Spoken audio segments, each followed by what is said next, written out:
going to give us, I'm sure, a wonderful rendering of buildings in the landscape in a watercolour. And when I looked on Phil's website, I noticed that we got a common inspiration artist called Roland Hilder. And that's quite, and some of the other artists that we've also been inspired by, I know quite well, Seago and Wesson, is it? The other guy. Edward Wesson. Yeah. So I'm really looking forward tonight to see how you deal with stuff. I've seen some of the skies and they look pretty good. And it's something that I don't always get right myself. So I will hand over to you, Phil. Thank you. Okay, Thank you. Hello.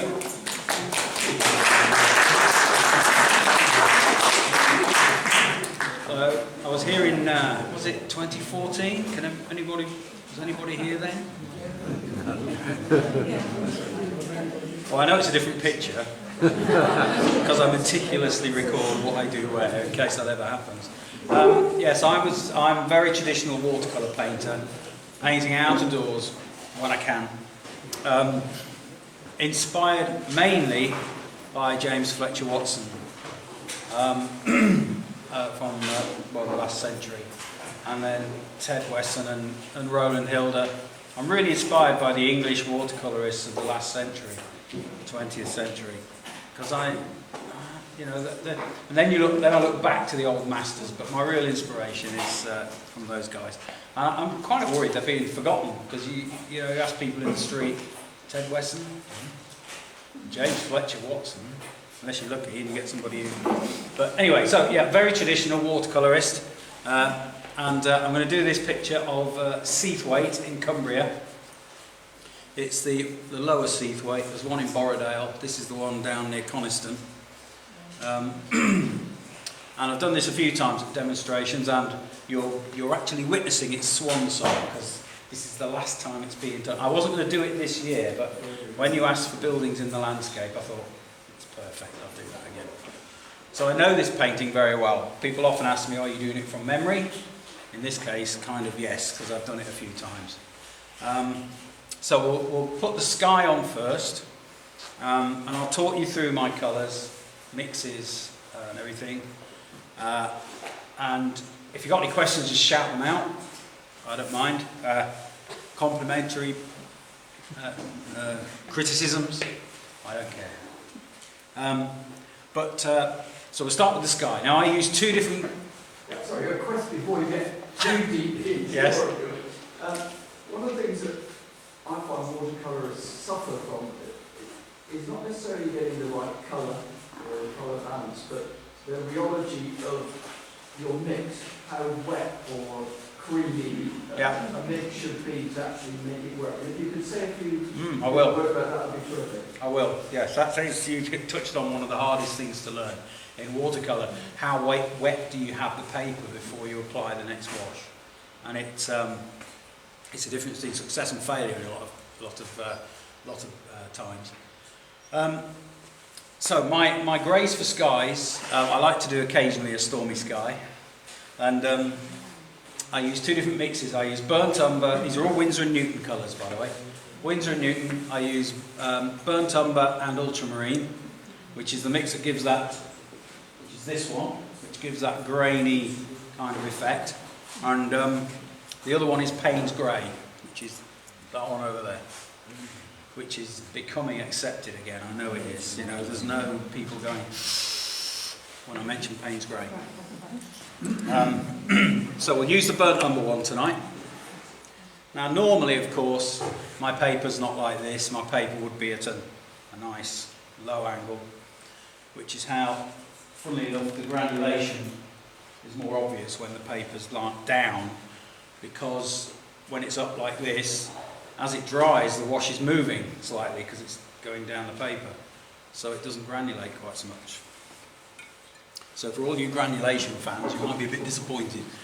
And normally I would wet the paper first, but in this instance I'm going to wet it with a very light grey wash. So, burnt umber and French ultramarine, which gives a nice grey. Do you ever use masking fluid? No, I don't use masking fluid. No, I don't. You'll find as I go, I don't use anything like that. I don't have anything against it, but I choose not to. I paint around it really. Part of it, I think, is painting out of doors. You want to keep your kit to the minimum, really, and it's quick to just to get on. So no, I don't. Right, and I also want some raw sienna as well. That's a wonderful looking brush you're painting with. This is a squirrel mop brush. And What kind of hair brush would you say would be best to paint with? Like is there like hog hair or squirrel hair? What would you say would be the best choice? well, watercolour Watercolour, yeah. is traditionally you use sable because it holds lots of water. Sable kind of animal. Yeah, it's a squirrel. Oh, It is a that's what you're using? no. This one actually is it's pedigree. What's that? Is that another type of squirrel? I'm not sure. It's a different kind of squirrel anyway to the poor squirrels that get plucked for sable. They're a different kind. Kalinsky sable is the sable used generally for watercolour brushes.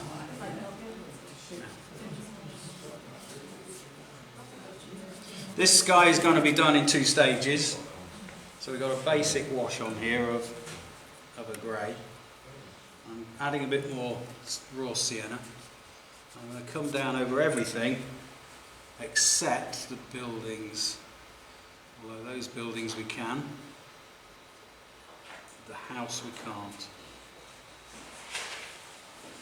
This is just a light wash. So who's heard of James Fletcher Watson? I've already spoken to 2 here. So you will know his saying, which was getting the soup on. Just killing the paper. So you haven't got the glaring white of the paper. Of course, with it being vertical, I've got to watch these here for runs.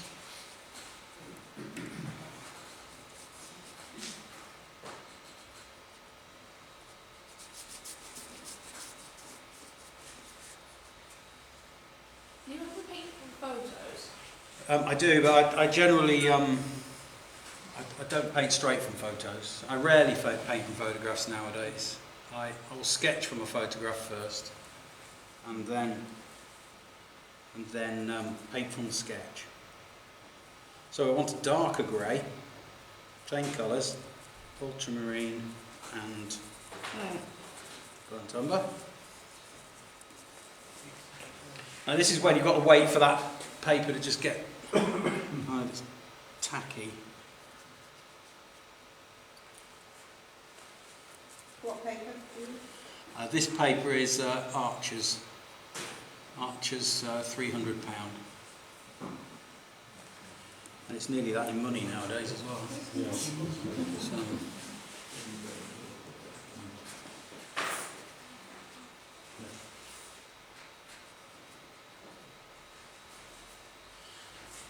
now there's a nice trick to do with watercolour that's quite fairly easy to do, and that's the old clouds down over the mountains, which we're going to do on this picture. I've got some there, just there. Sorry, I might be looking like I'm in a state of mild panic at the moment, but the sky with the vertical paper is where you'll see a watercolourist really panicking.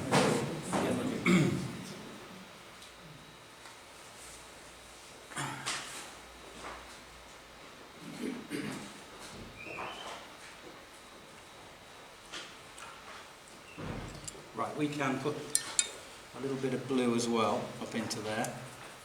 Now, this is ultramarine.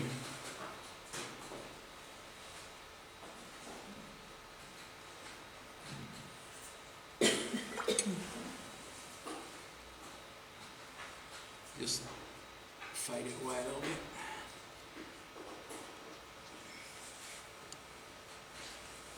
Do you ever use wash? Sorry? Do you ever use wash? Wash? Yeah. Not really. Different kind of watercolour. No. I'm very traditional in my... Oh, gouache, yeah, no, I don't. You can use that for creating highlights, but it's not something I do. Right, another darker wash of the same colours. When you say that you have to wait until the sky paper's going to become tacky, Yep. do you mean like there's just a slight sheen, or how? Yes, how do you kind of. describe it? Yeah, so you look across it and it's not wet, but it's got a little sheen on it. It's kind of an experience thing, knowing when it's at a good... Well, it's not going to just run, but it won't give you a hard edge either.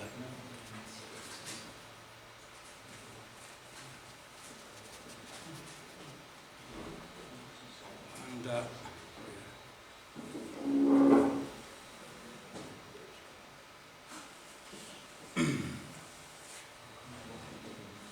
there is a point where you're just fiddling for the sake of it, and is when you really should be stopping.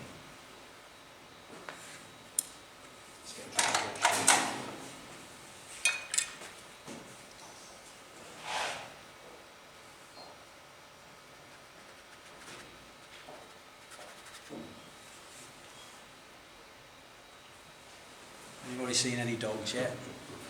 Or flying angels, or usually get somebody saying, I can see it. Yeah, I think I can't see anything on this one. Always there. It's getting rid of the hard edges here.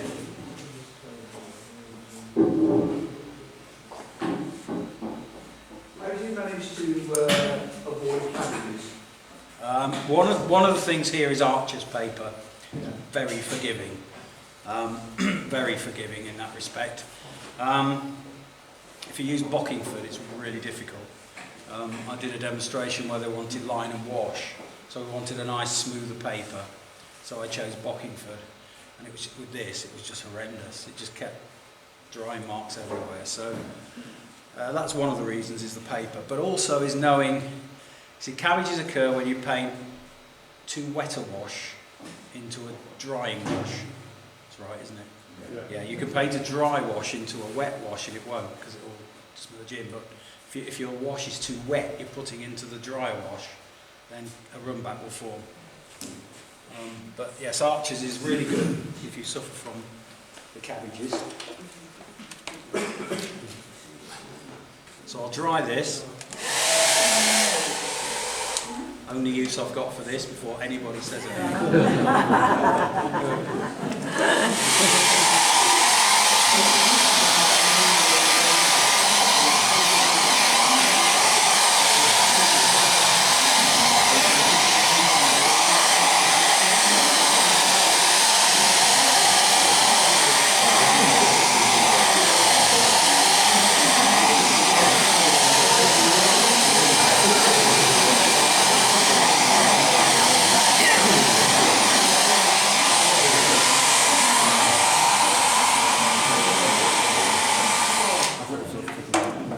Not entirely avoided the cabbages. There's some runbacks here and there, but it's really difficult under the lights. It really is. Okay. Now, I generally work from the back of the picture to the front, to a certain extent, but the buildings I usually leave until I've got the dark tones around them. Because what you're looking for, what I'm always looking for, is that punch of sunlight, you know, in a scene, to really aim you at the focal point. And if you do a picture of a cottage, you know, you almost, well, I want to get on with the house and do the house first. But with watercolour, you can't get the tone then, you can't get the depth of tone in the background to give you that sense of light. But if you put the darks on first, then you can judge the cottage tones better. So I kind of know what this is going to look like when it's finished, hopefully, apart from the sky. I had absolutely no idea what that was going to look like. but it looks okay. So I know where to put the lights and darks. So, so we'll start from the back to the front of this and put some mountains on.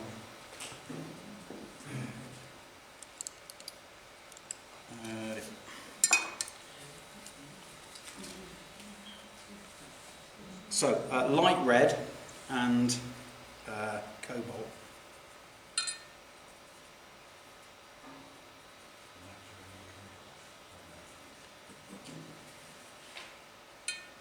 For distant mountain.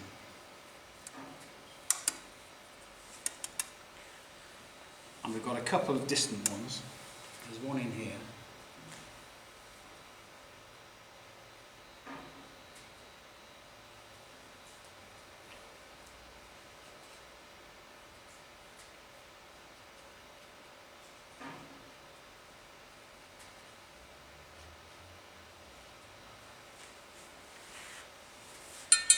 And then there's one here which is very pale.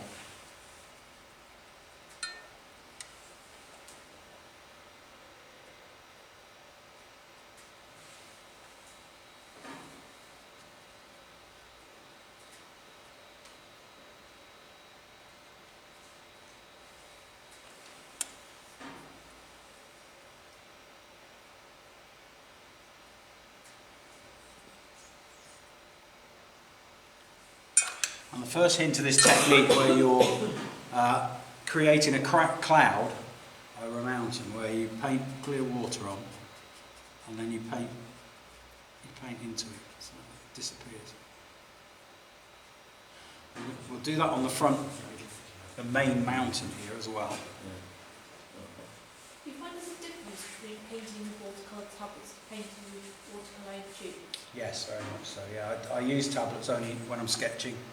Convenience, but you can't get the depth of tone from the pans that you can from the tubes. But the tubes give more, makes the picture better with watercolour. It gives more tone, so you get more depth of tone, yes. Yes, I'm using tubes here, squeezed into the palette. Right, so we'll tackle the mountain at the back, the main one, next.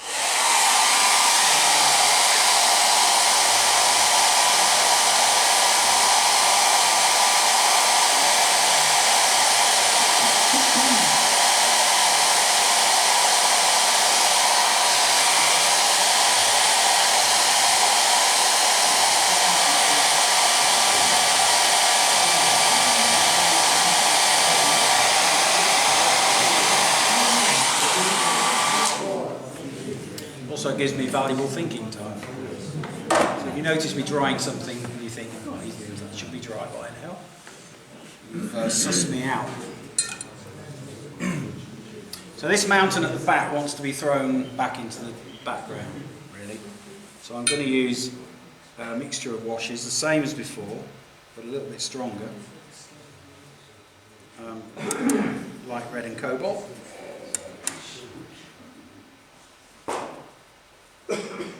And ultramarine and burnt umber, a bit browner than the other one, in the sky.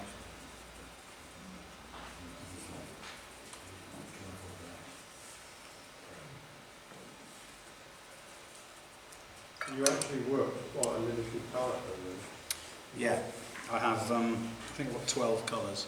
Right. And that's all I use for everything here. I'll go through them in a minute. Right, let's just make that a bit darker. Do you use this easel outside? No, I don't. Actually, I use a half-size one. Same type of easel, but it's half-size. But What type of easel is it? You know, it's French. it's called a French easel, isn't it? It's actually designed for oil painting, really, because it's got the wide, thick thing to take a canvas. But I find it suits me. But I have got a new one on order from America. There's an artist I love called Dan Marshall, who's great. If you ever get a chance to find him on the internet, he's really good. And he made his own easel, and it's perfect for watercolours. Is it the one that does It's the marketing. colours as well, it comes out. It's all in one. Yeah, that's right. It slides out. And, With the palette. yeah. Yes, that's it. Right, so this one in the middle. Biggest brush I've bought. Yes, it is. Hang on. There you go. We shall start this end. A bit browner. Quite dark, just a bit. Need some raw sienna as well.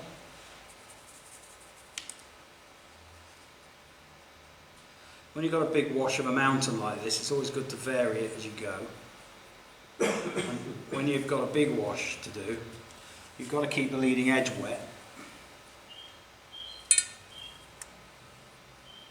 That might be too wet, that's when you get a run back.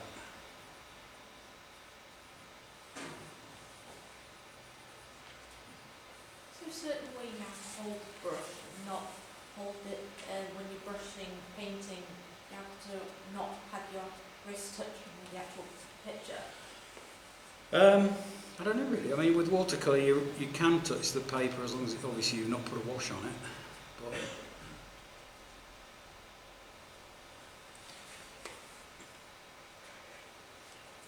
right, I'm going to get up here, a bit darker.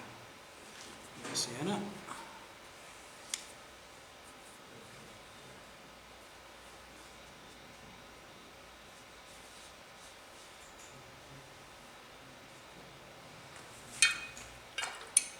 Clear water.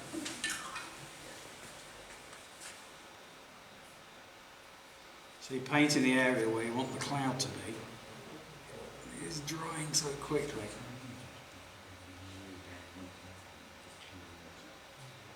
Do you use a water spray? No, I don't really. I've got one in my bag, but I've never really used it. I find it, I don't know, it's just not.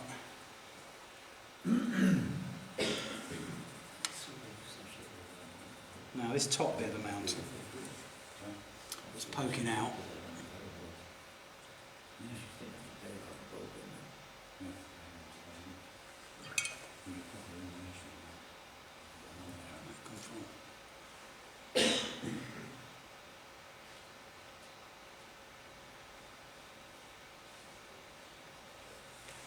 Raw sienna.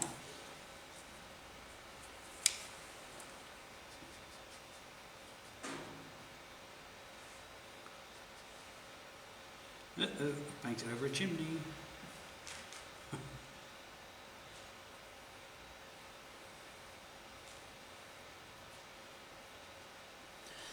Yeah, right.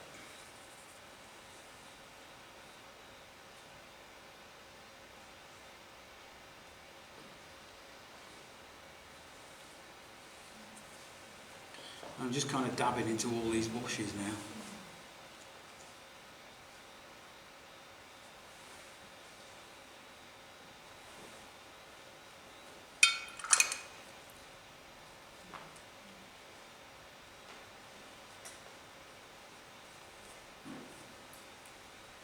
What's the maximum time you would ever take to do a single painting? They usually take about 2 hours, including the drawing. That's really it. Usually, depends how intricate it is. If it's a bit more of a architectural subject, it can take longer, but it's generally on the drawing. Yeah, this is going to run back here.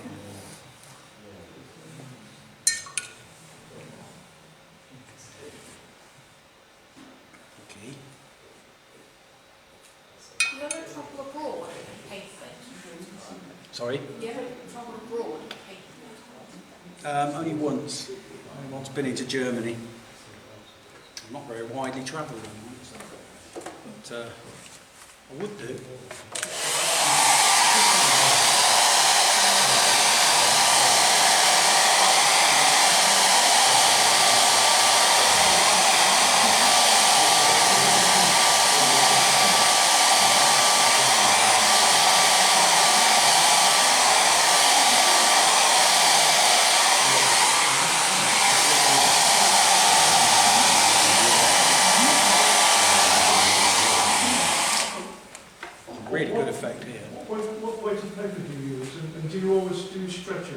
No, this is £300 in weight, and no, I don't stretch. No, because I used to get so annoyed.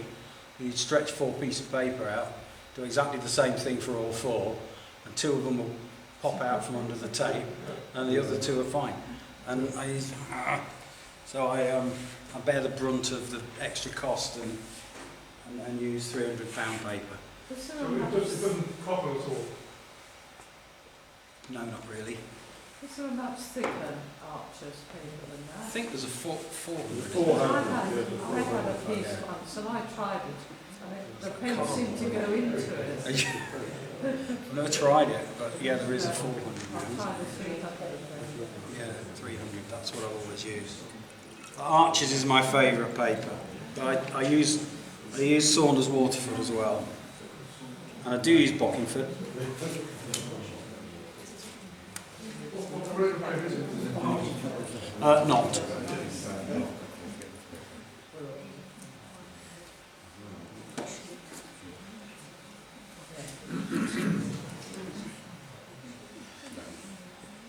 Okay, so we'll put, there's a hill coming up here. There's a wonderful effect here. It's like fingers, you'll have to come and have a look. It's like little fingers of, I don't know what it is really. If it was the other way up, it would look like trees. Right up. It's coming down. So there's a mountain this side and one this side, and that's going to be quite dark, and that's going to help frame the centre of the picture, this area here, which is the main subject. So we're going to use, there's that raw sienna mix here, and the old favourite again, burnt umber and ultra. And there's a great mix for mountains actually, dark mountains, which is ultramarine and Indian red. There's a fantastic purple, it's great. would you possible to use that in the ones in the foreground? Would To that make use? it warmer? Your Indian red and brown umber? In the foreground, I tend to use Indian red. I actually use it for altering colours. Really, I don't use it very many mixes, but yeah, it does get warmer towards the foreground. You're right. So this is going to be more raw sienna down here.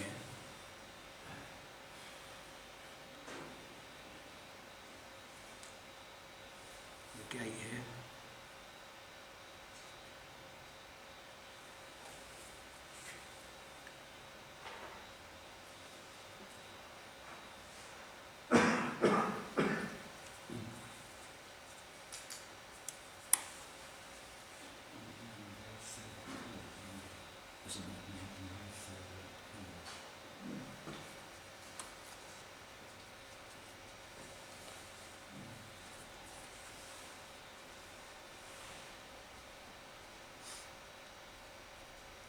As it goes up, it's going to go into cloud, this one, I think. I did intend it to go into cloud. So, burnt umber and ultramarine.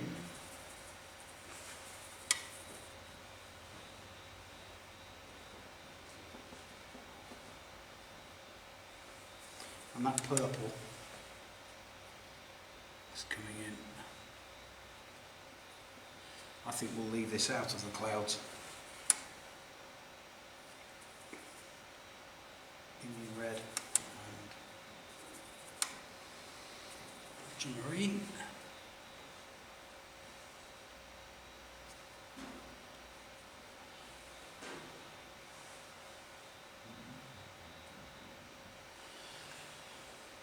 Kind of darken that one, I think. The one I didn't really like, you actually can't actually see it, it's so light now. The hill in the background. But we can always darken it as we go on. Now this one, same.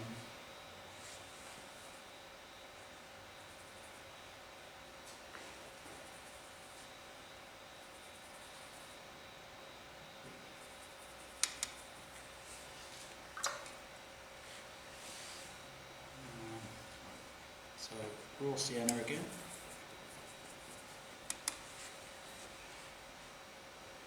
There is actually a wall along here. Landscape's a favourite thing to paint then. Landscape, yeah, that's what I do, really. I don't really, but Nothing much else. I do a few not portraits, but I suppose so. I did a series of rock musicians in watercolour that were quite popular.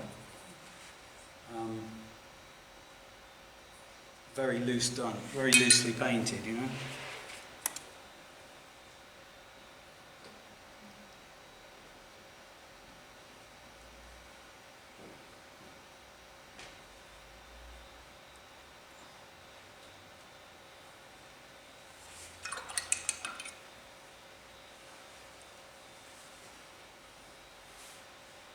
There's going to be quite a bead there.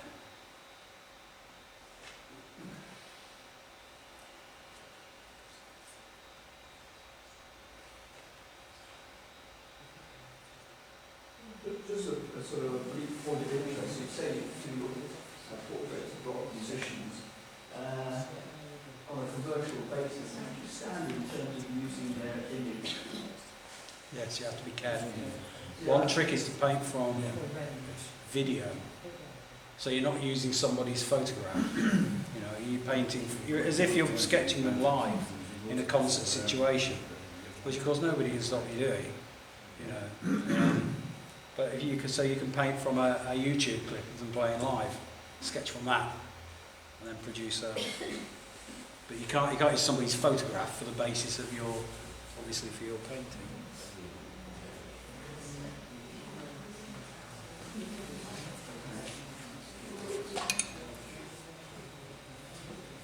Right, so we'll dry that off. That might end up being darkened at the end.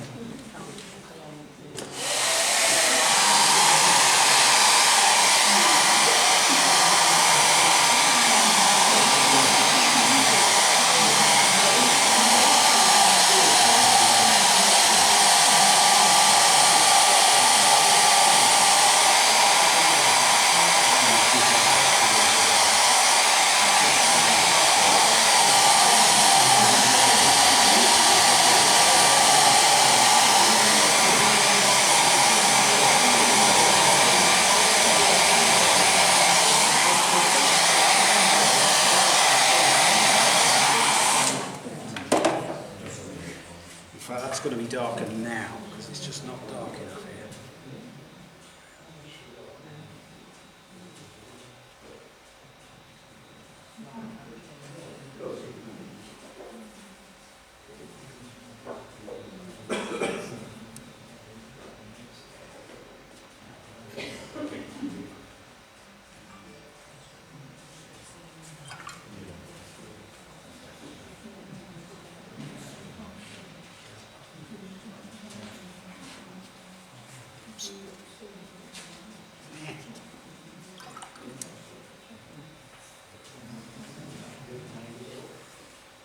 Right, so we're going to put a wash on the grass, just to kind of even everything up, and then get some background trees on behind the buildings, one or two, and then it'll be cup of tea time, I think, by the time we've done all that.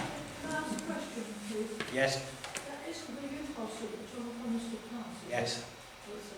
Is it a youth hostel? It's a National Trust property. It's called Dale Head, is its name.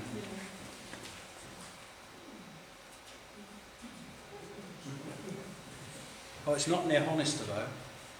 No, When you go up Coniston Pass, it's almost floor, isn't it? Yeah. And you get to the top, and you get to the youth. Used to be a youth hostel at the top. Oh, I know. No, this is down below Coniston. In fact, I'm not so sure as that isn't Coniston Old Man behind it, looking north towards Coniston. But there is another Seathwaite over the Honister. There's a village, isn't there, in the bottom, in Borrowdale, called Seathwaite. Yeah, there's two. Right. I want to have a clean up, and then we'll put some green on the fields. Now the fields I build up in multiple washes, and then at the end what we do, the last thing we will do is put cloud shadows onto the whole thing, which kind of you can then tie it all in and help focus the eye. It looks a bit disjointed at the moment.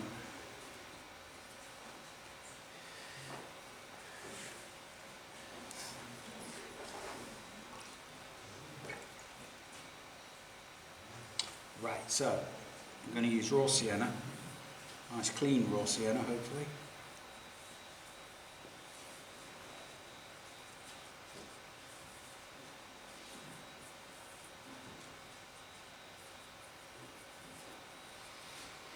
And a bit of Windsor Blue if that's possible. Anybody knows about Windsor Blue? It's very vibrant, but it's a great blue for mixing greens.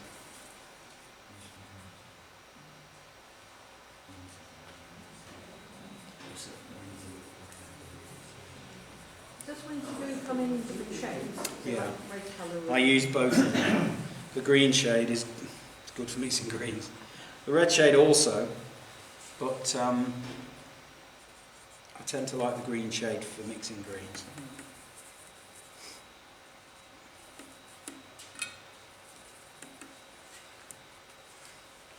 Now, around the main subject area, it's nice and light, you know what I mean? You can always make it darker. Get it stuffed if you want to make it lighter.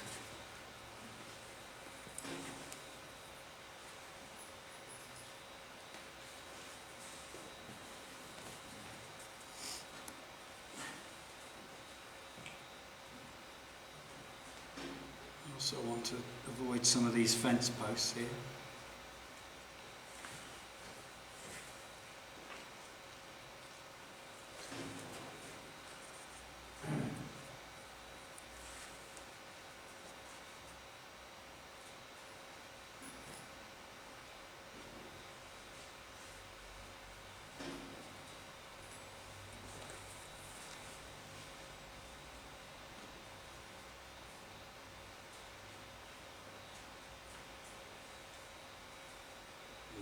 Up there.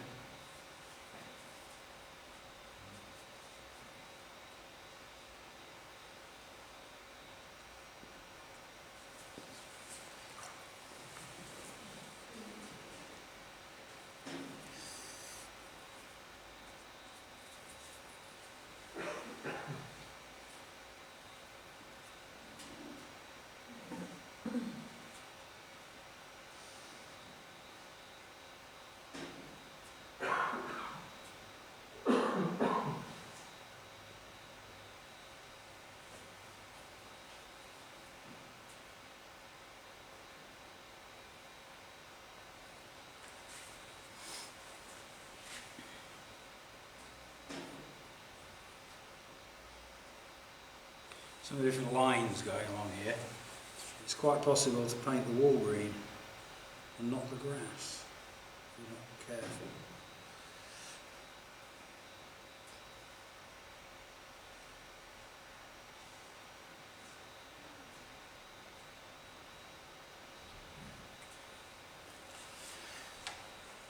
Okay, that'll do.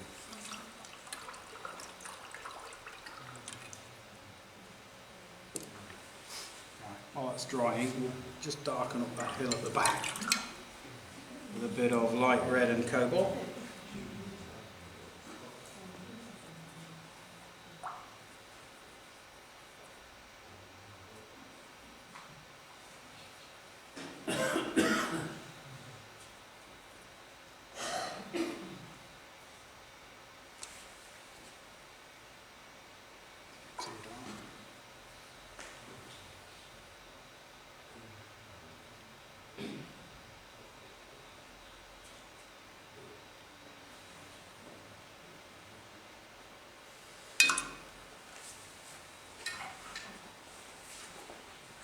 Clear water.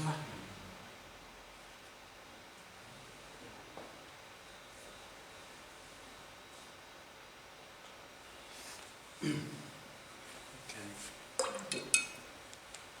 Right, so we're going to put some trees on here now, at the back, just a few, and So burnt umber and ultramarine for the ones on the back. Is you can actually paint a decent landscape using just burnt umber and French ultramarine, as long as you're not including things like post boxes and green doors and things like that. But it is just using those two colours you can do a lot. So a bit more blue. Do you think painting in watercolour is harder than painting sort of like acrylic or oils?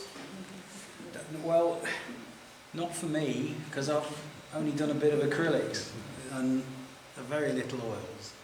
But people do say a lot of the time to me that find it really hard to learn watercolour once you've used another medium. But isn't it harder to control watercolours like Yes. acrylics? Well, watercolours have a mind of their own, you know, and once it's on the paper, it's on the paper and you can't paint over it. Not really. So there is that side of them. So I'm just going to put some distant trees here on this hill.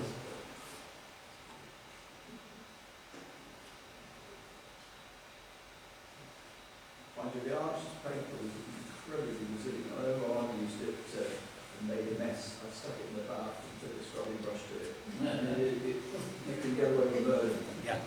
And it's a great way to do pen and wash. If you've got a watercolour that you're not happy with, shove it in the bath, let it soak a bit, bring it out when it's all fuzzy, and draw over it with a pen. It looks fantastic. It really does. Yeah.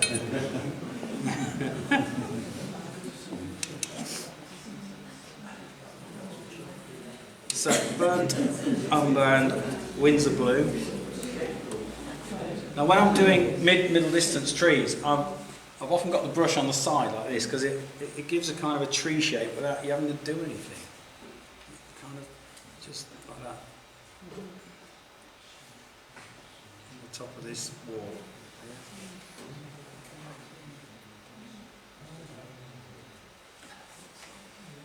So, something like that looks like a man running along with a big mouth open. Right, will do for those. And the biggest secret of watercolour that I'm still learning is not to fiddle with anything. You know, not to think, oh, that would be better if I just tease the branches out a bit. It never works. It never looks as successful as just going, it's a tree. It's done, just like that. If you fiddle with it, it's a road to disaster. Now we've got a really dark tree here. See, I'm putting on a dark now that's probably going to be, or will be, the darkest dark in the picture. So I'm not working from dark to light, but I know where it's going. And for it, I need burnt umber and Windsor blue. A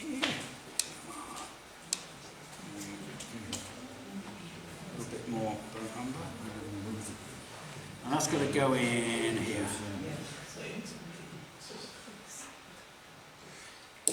Brush is too big.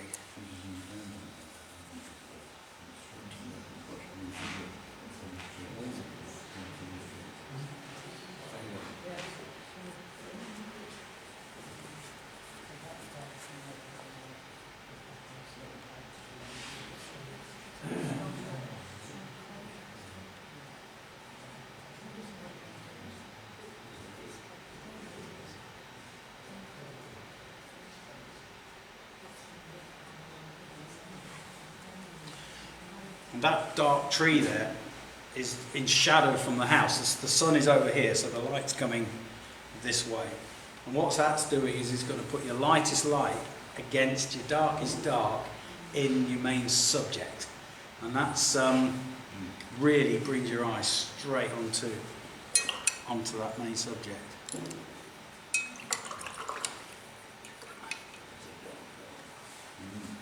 It looks really odd, doesn't it, at the moment? But it needs, it won't do. Believe me, it won't do. It won't do, will it? No, it won't. How are we doing? Okay, so some more trees then. There's loads of trees.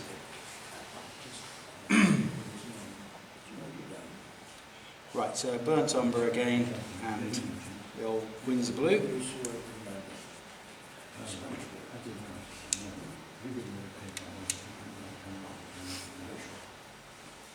then there's one here around this side.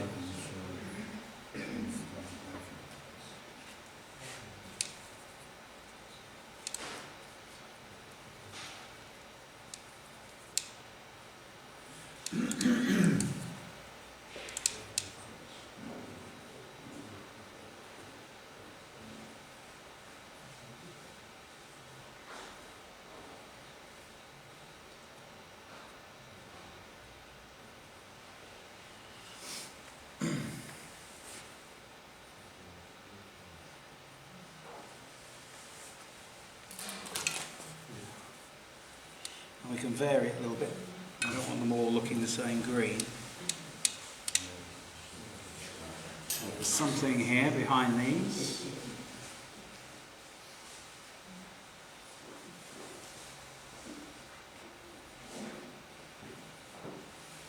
I'll try to keep this chimney intact. I've wiped the other one out.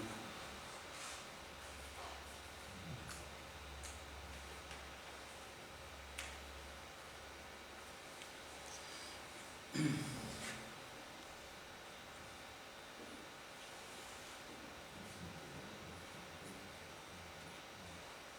there a way of preventing mistakes as you paint something colours?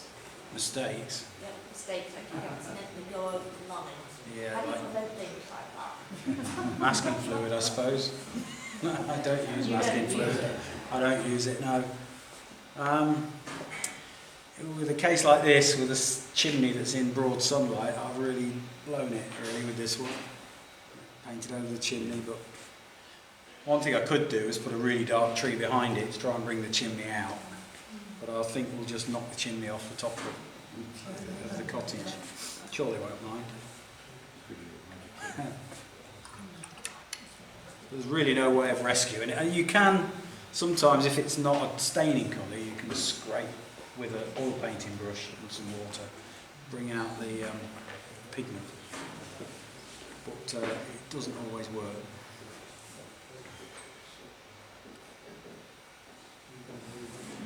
Right, is that dry yet? Yes, it is.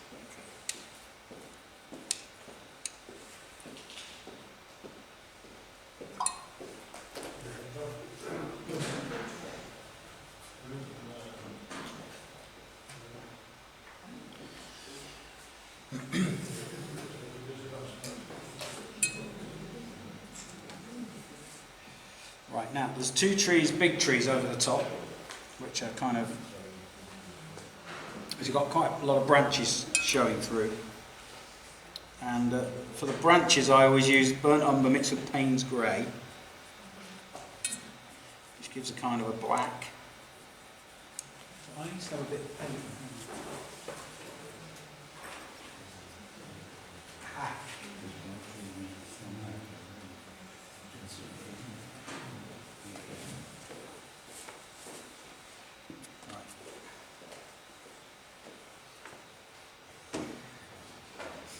Foliage on first. So I'm going to put the foliage first.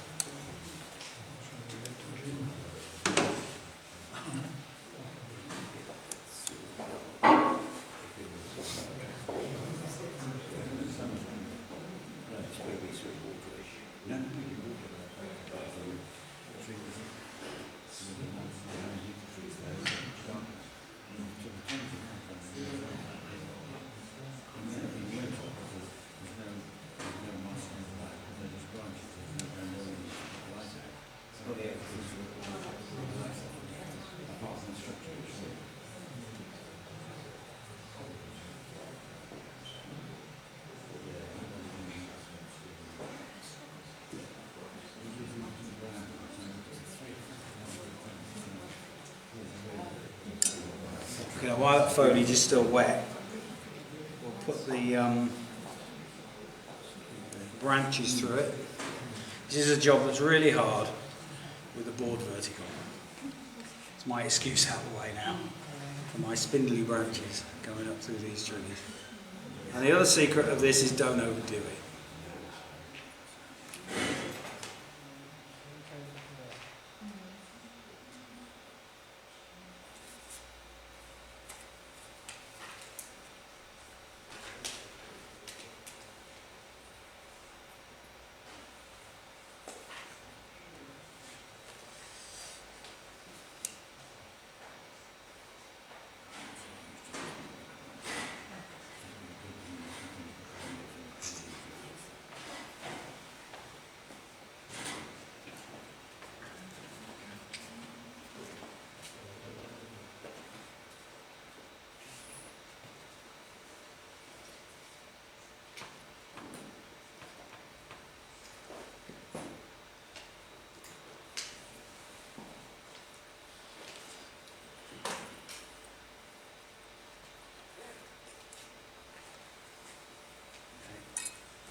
ready for refreshments. Is that all right? Yeah. Stop. Tea. What sort of tree are they? No idea.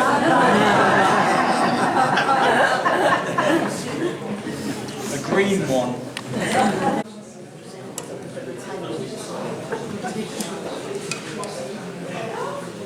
Right, we'll do the buildings. Waiting for. Now the buildings are the absolute main subject of this, so we've got to have real light, strong shadows to emphasise that. Typical Lakeland buildings. Typical Lakeland. I thought you meant the typical Lakeland buildings. No, I know what you mean. Typical Lakeland buildings, whitewashed cottage and stone barns. So stone walls of the barns, cobalt blue and light red, with a touch of raw sienna. You can make the grey for the stone from the blue and the red mix. But then you can add raw sienna to make the stone as yellow as you like, really, depending on how yellow it looks in the lighting conditions and the type of stone you're painting. Sometimes it's just raw sienna, to be honest. But a little bit of raw sienna. And we'll have a little bit of Indian red in another thing. Just a drop in. Because you don't want a great big slab of wall all the same colour. Not really.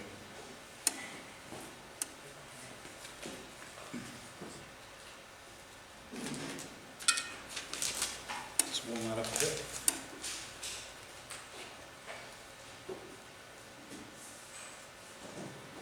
And this goes right across onto the other wall.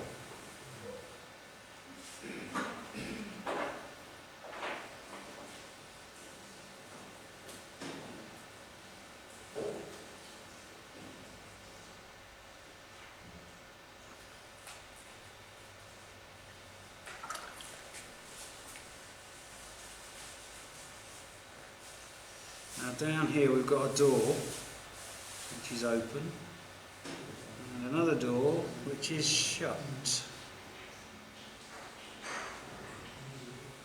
An open and shut case.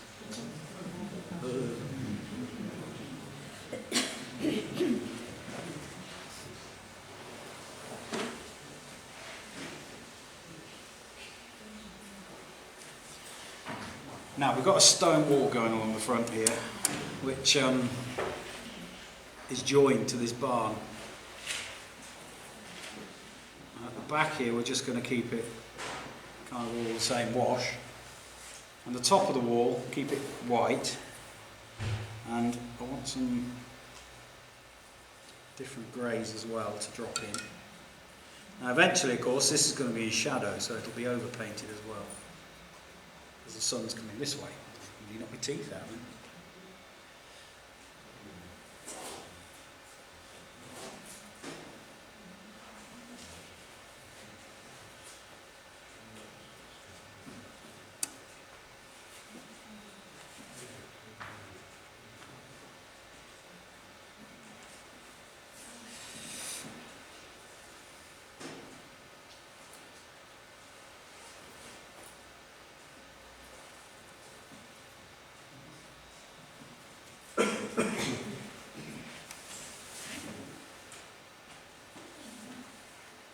And we'll put a bit of stone jointing in this wall, but the last thing I want to do is put all these stone joints in down the corner of the picture, because your eye, when you look at the finished picture, it's going to go straight to this bit of wall, and of course we want the eye to go straight to our main subject.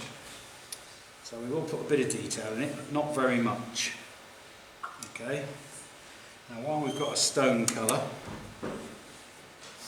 there's another wall here. Down. A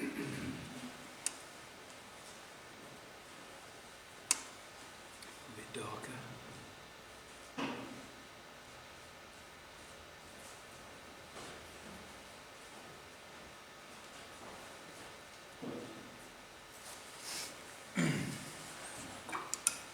And of course this barn top here.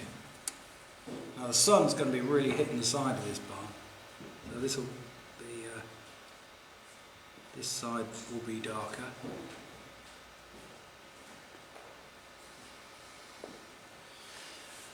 And I may leave that wall white, although it's not a white wall, but it might. I might. We'll see at the end. I'm not sure. No. Okay. This was white.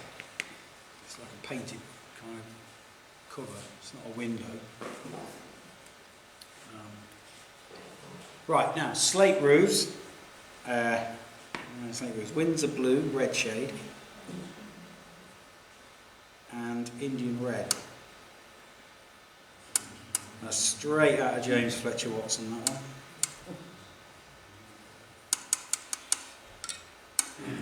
But he's not wrong.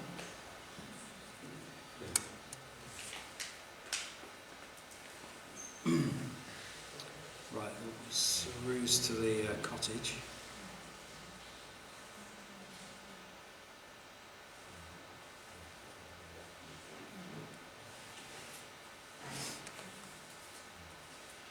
Add a bit of green into it, just to vary it.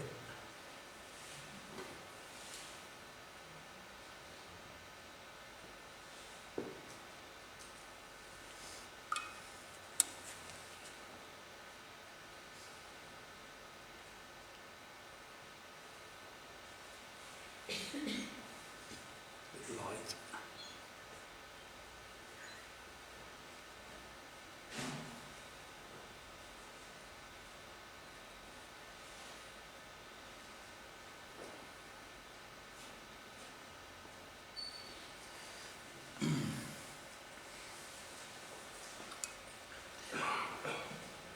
And this one on here. When you added the green, I presume, is it you just added a sort of a wall in or something like that to change the blues? I just added some of that. Just whatever green that was sitting there. Okay. Which I do all the time, you know, just to vary the wash.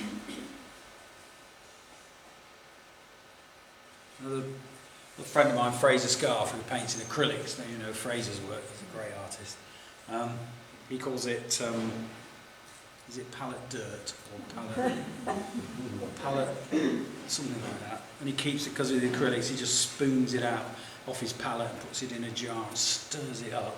And he's got a mucky kind of palette dirt colour. And he'll say, when he's mixing, you know, a bit of this, bit of that, and a bit of palette dirt. Chances cooking.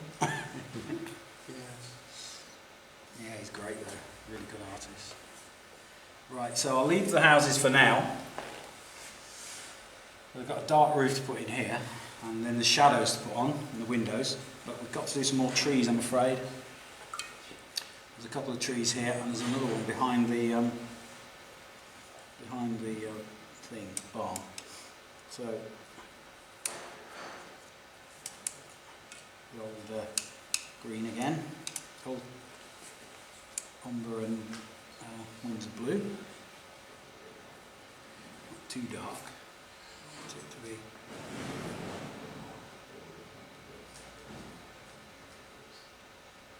Seeing as that chimney's gone, we might as well make a meal of it. I've got to paint that. Yeah. I'll sort that out later.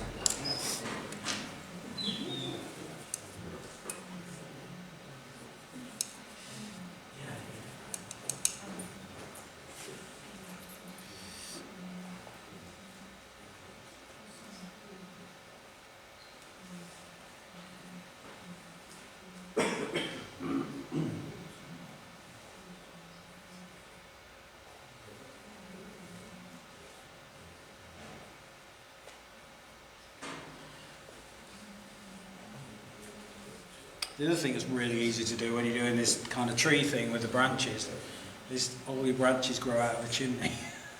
You just naturally do this, and you've got a focal point, and your hand just goes to it, and you realise what you've done too late.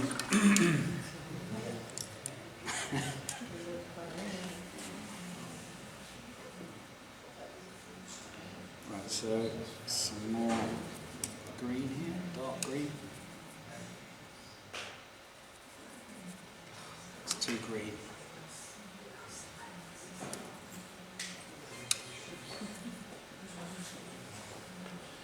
Quite a dry brush really for this. Just to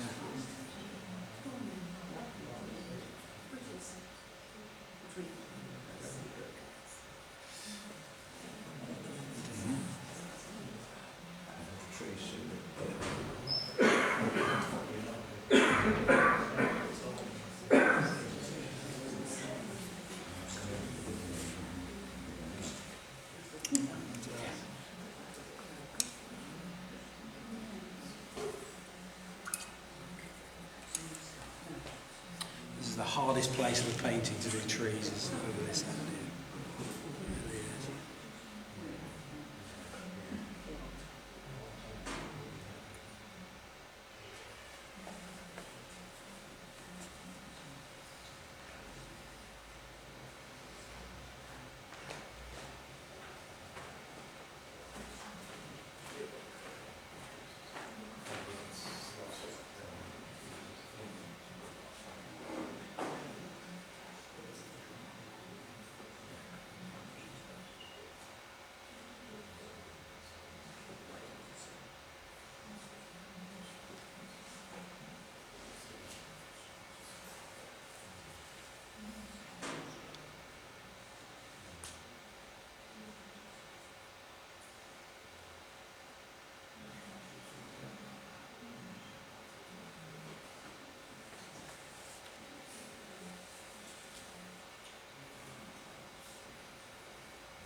See, trees in nature just grow anyway, don't they? The branches seem to go off wherever they like, and yet when you're doing a painting, if you just do that, it doesn't look right. You've got to really make it look hard to look like a tree shape.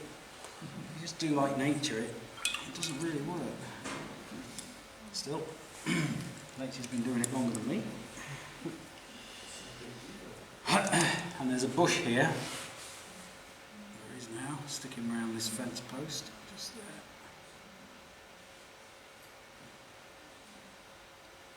A line of, and another bush there. And there's another bush as well. There's a dark bush here. Just helps hold that together there.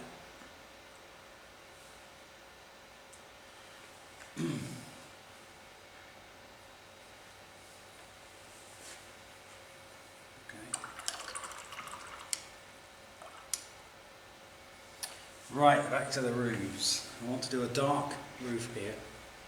It's the wrong blue.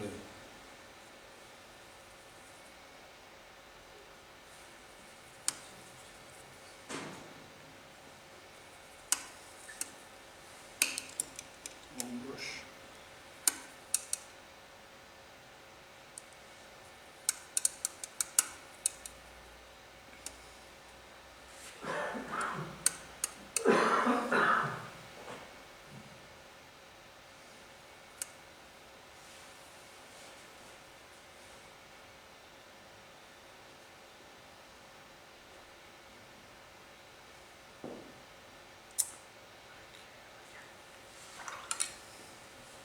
So we're starting on the shadows now. There's a shadow here because this roof is a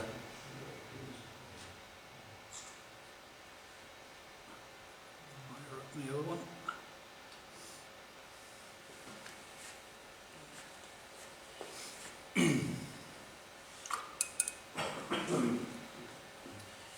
Okay, now the shadow on the stone, quite a good colour actually for shadows generally, is cobalt and light red.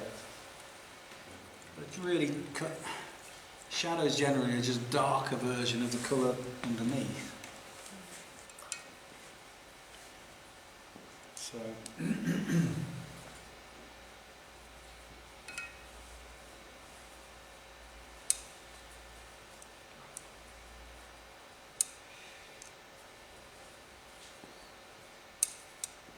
redder. And they're surprisingly dark as well. I'm going to use a big brush. I'm going to use him.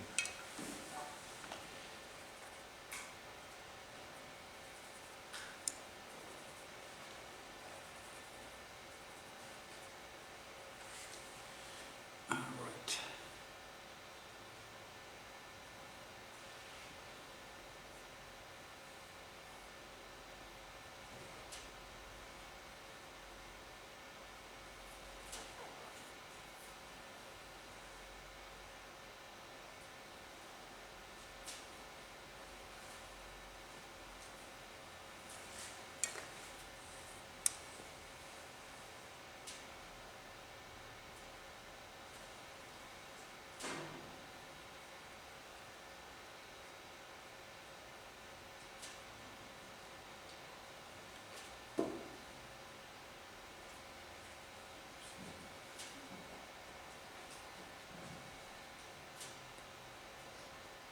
Is that your cobalt in like this?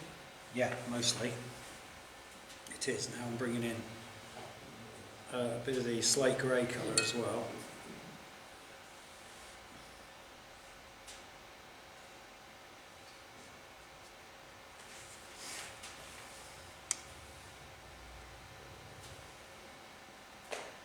And a green.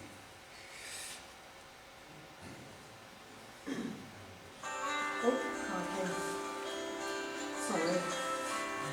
It's alright, a bit of music with the...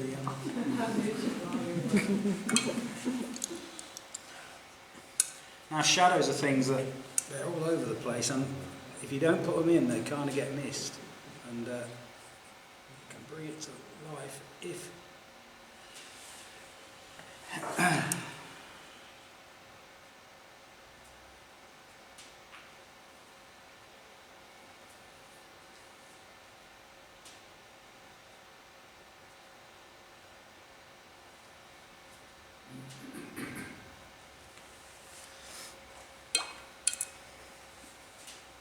Okay, now on this we've got shadow under there, a bit lighter because he's further away. I didn't want to do that. And just in the window.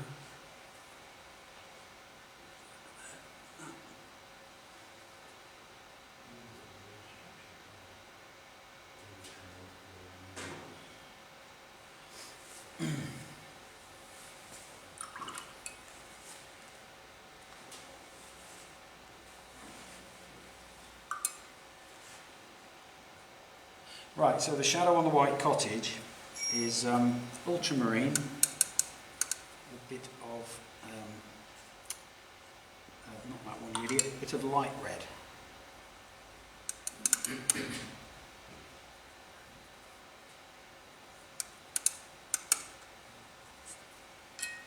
More light red. It's almost the same as the stone colour. A bit more.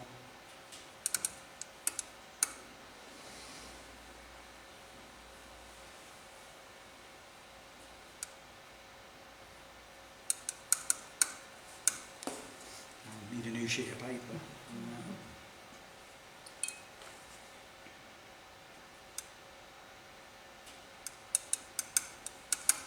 Same.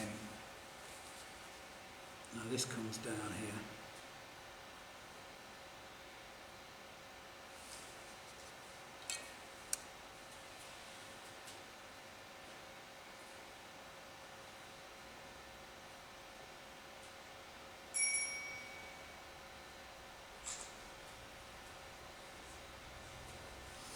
Now that roof is going to be darkened because it's too, you see it's the same colour as the shadow underneath there. But, we'll do that in a minute.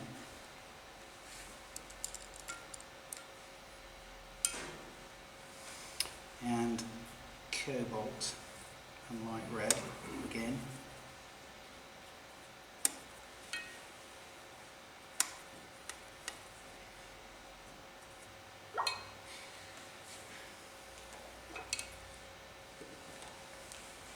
The Amazon people are watching.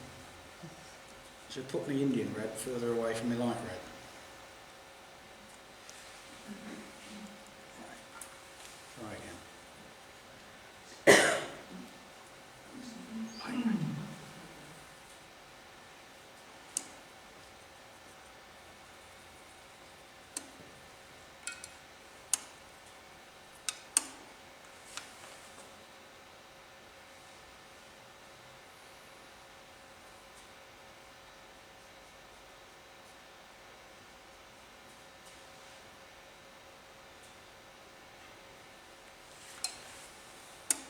Now we're going to have a cloud shadow over the road in a minute, or towards the end, so we're putting that in now.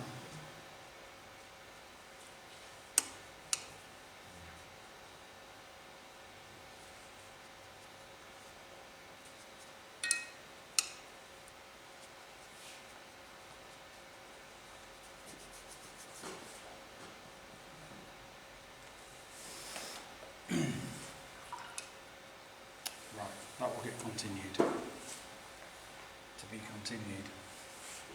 Right, now we'll darken the roof on the house a little bit, not a lot.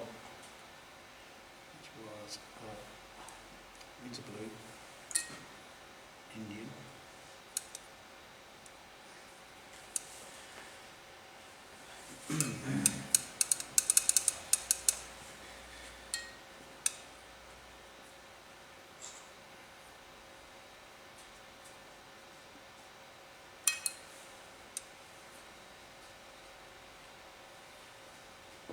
And we'll paint that bit where the chimney was.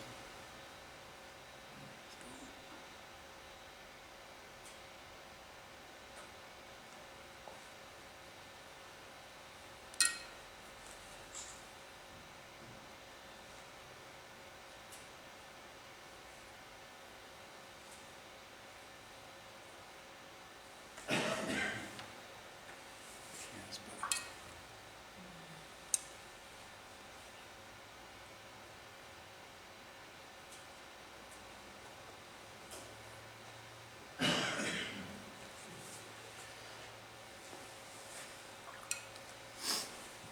right, now there's a couple of doors to paint. That's kind of Indian red, that door. It really was too. Kind of a red door, but not too red. Just take a bit of grey as well.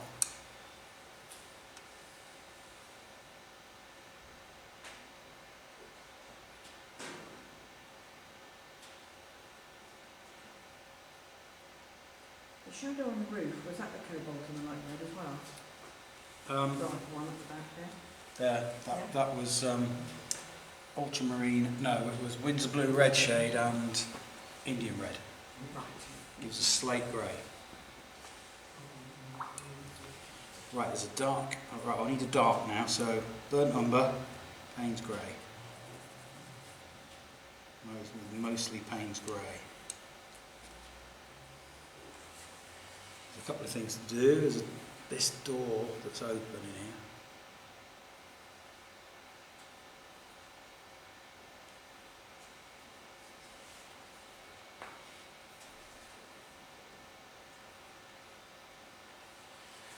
I was in two minds whether to do that. I think we'll shut it in future because it's attracting from the main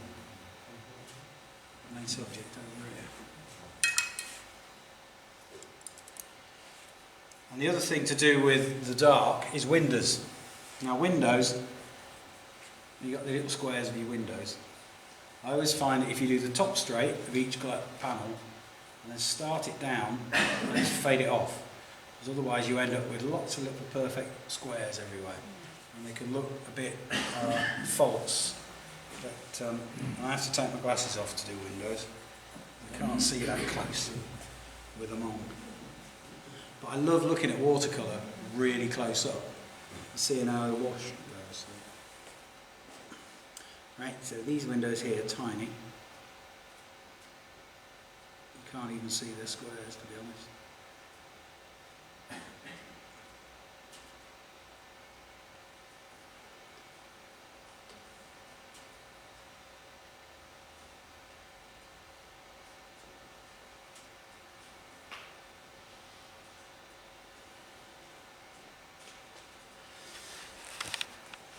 Okay, there's one in the barn, we're just hinting at that, and one here as well.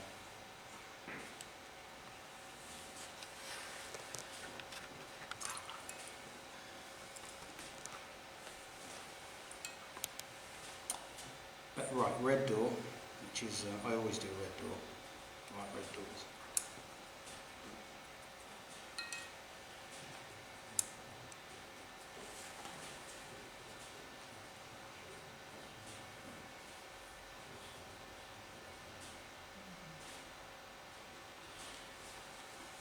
it being a bit redder.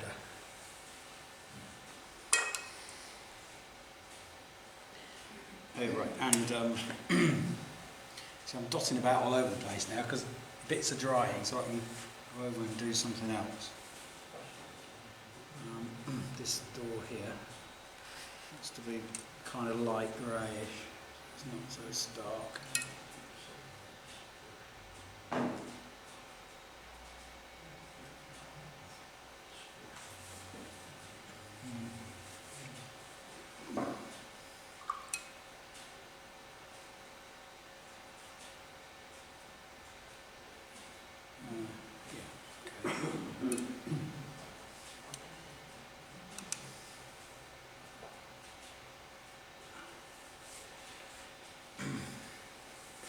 Right, we've got some fence posts to do. I'm doing for time, doing all right.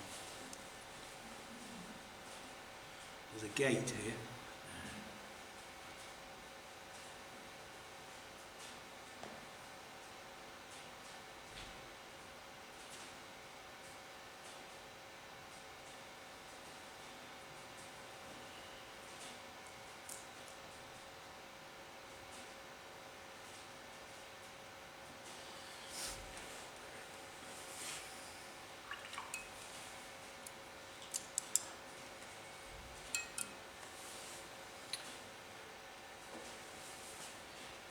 Right, okay, so there's some bits of wood and things against the wall.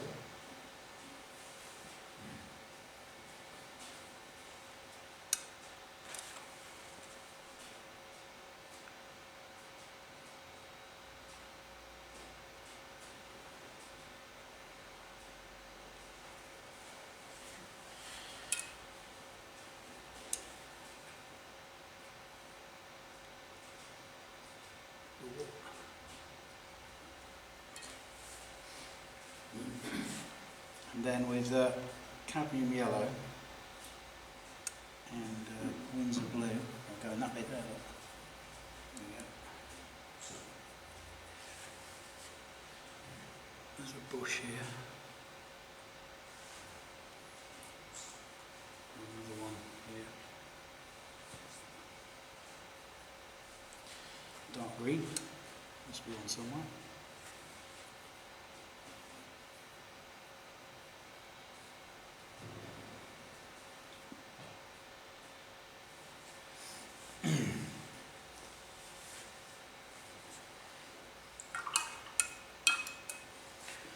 Right, clean up, and then we'll do the cloud shadows, which hopefully will bring it all together.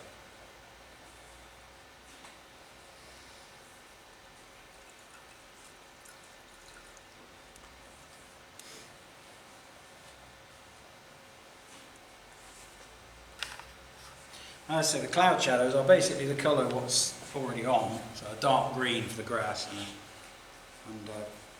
kind of a grey for the road. So we've got a dark green, so add some cadmium into that. And raw sienna, get some out.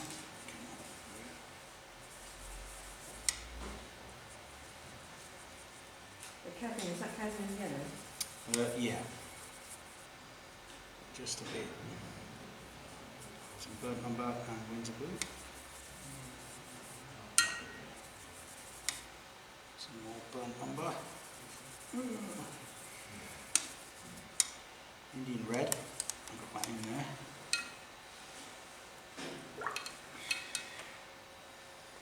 And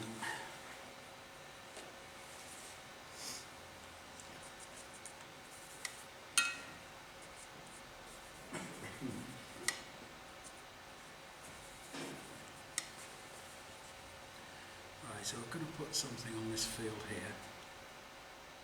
Through there.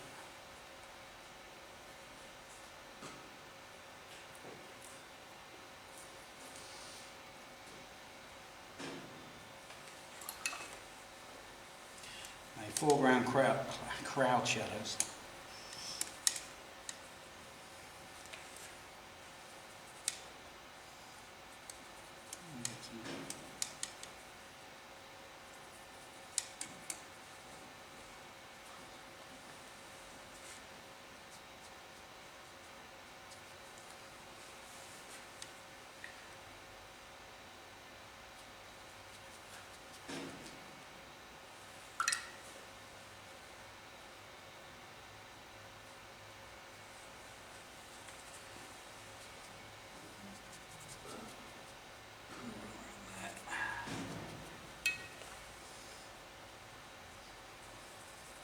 I've normally got a bigger sable than this one, and I've not brought it today. I don't know why. It's been in a hurry or something. You would normally what, did you say? I've got a bigger sable brush Oh, yeah. that I use for these big washes, and for some reason it's not here.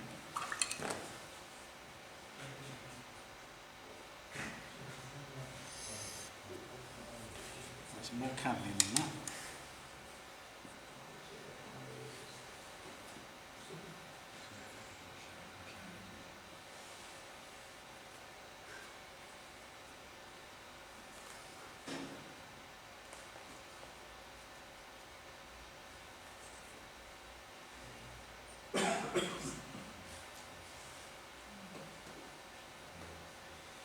I'm going to darken this side up here as well a bit.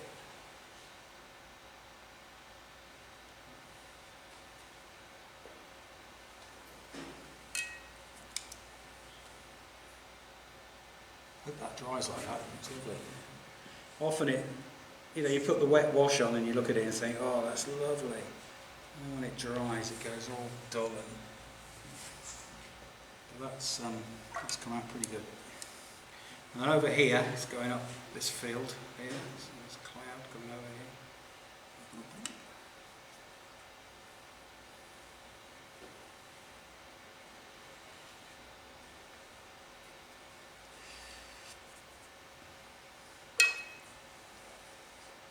That'll do.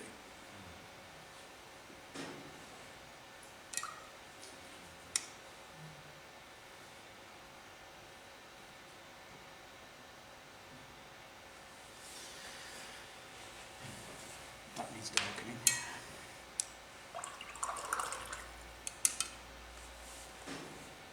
Yeah, that's lovely. Like red.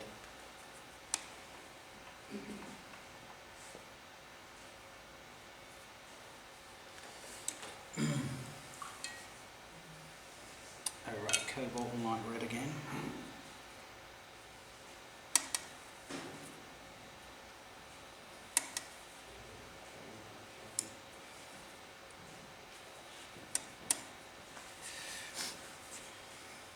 It's going to be too low. That's all right.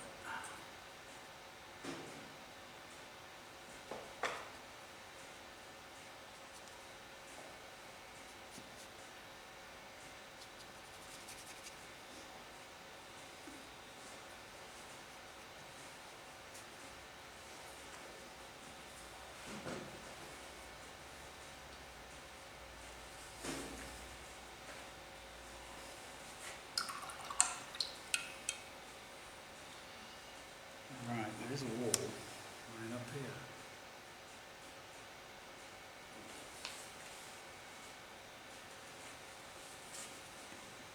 Okay.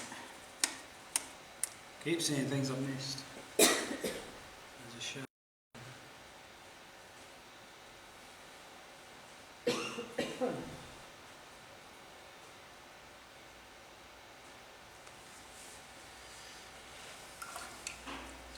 Right, fence posts up here down at the foreground.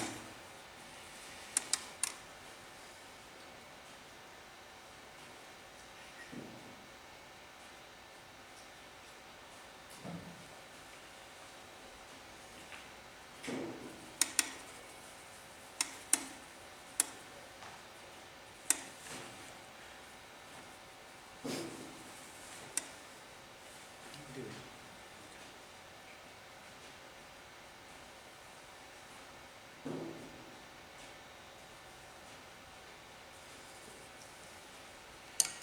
Oh, go on then with a small brush.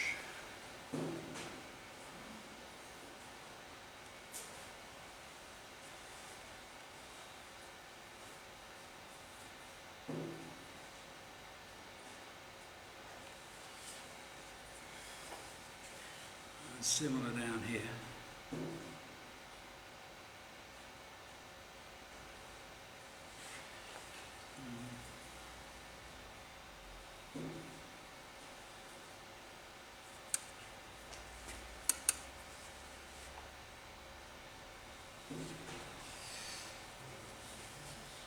And just hint at some grass underneath these fence posts here. You can use all your colours now because it's near the main subject.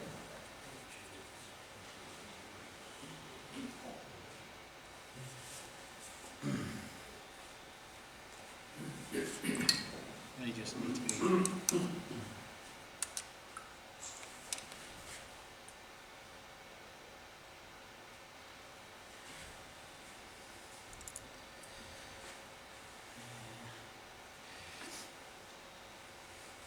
Painsbury.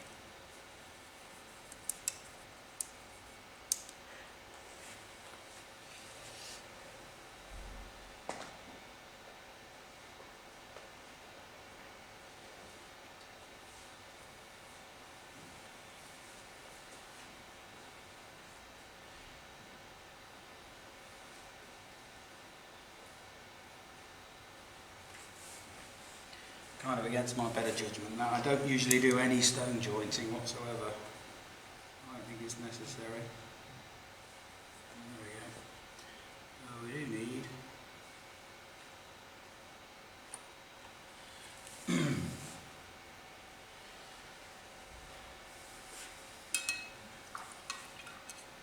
Right, one more thing, and I'm done.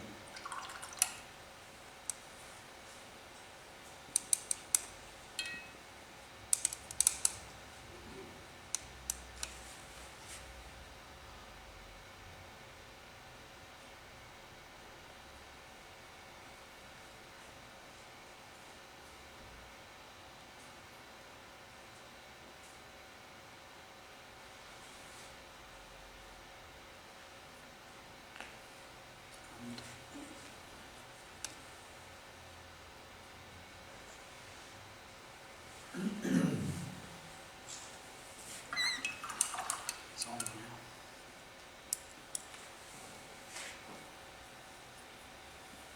I think I'm calling it a day. I've done a bit early.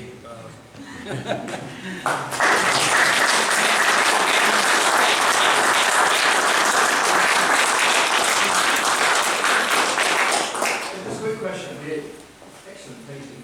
Just in terms of design, where would you sign it, and what colour would you use for the signature? My signature now, I do with a pen, not with a watercolour. I'm probably there. Right. I usually find a bit of grass somewhere, just to sign it, but it'll probably be there. My signature is absolutely illegible. It's just a...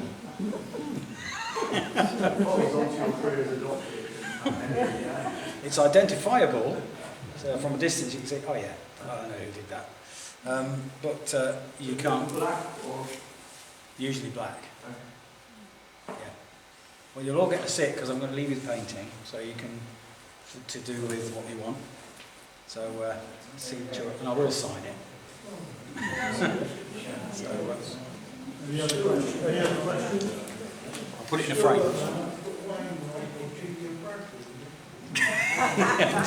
frame.